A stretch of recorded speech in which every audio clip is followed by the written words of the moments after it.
Let me ask you about Messi and Argentina. They're in the Copa final against a team that's on fire in Colombia that's won 28 in a row, and they got it done last night against Uruguay, 1-0, albeit afterwards some ugliness on the pitch with players fighting. And then it went up into the stands like the malice at the palace with all the Uruguayans fighting to protect their family and friends and kids against some crazy Colombian fans that were really overwhelming them. Yeah, a terrible scene after the game. We still don't really know what happened, what precipitated it all, but it was ugly regardless. And certainly CONMEBOL, the South American Federation, is going to have to investigate that and figure out what happened and then decide whether or not discipline is necessary for any of the players involved. And I wouldn't be at all surprised if they were facing something based on you go back to the malice at the palace, and I don't know that you'll see the kind of punishment in this case that we saw then, where the suspensions were so protracted. But I'd be surprised once you enter that, you cross that barrier, you've put yourself in an untenable position as an athlete. Just as we saw a pitch invasion in the England game, I believe it was, that I watched the other night.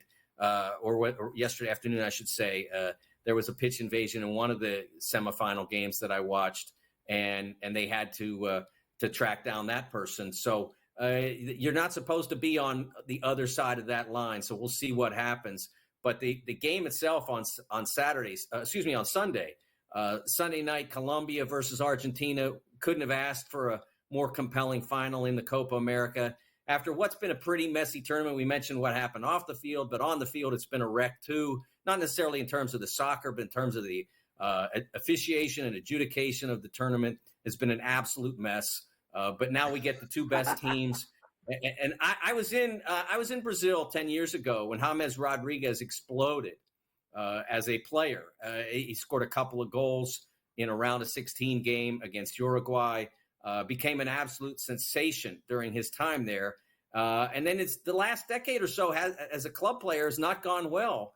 But now we're being reminded of why he was that sensation of the 2014 World Cup. He's now the sensation of the 2024 Copa America, even more so than Messi, who was phenomenal the other night when he had to be, but hadn't really put that much into the group stage. So now we see those two square off, and Argentina, best soccer, I think, is still better than Colombia's best, but Colombia may be better at keeping you, in this case, Argentina being you, from playing your best.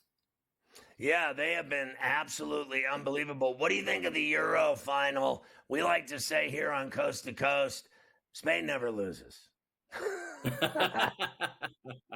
Well, England obviously has not won a championship for a very long time, and their pragmatism as a team has gotten them, though, to the semifinals of the World Cup in 2018, to the finals of Euros in 2021, and now to another final.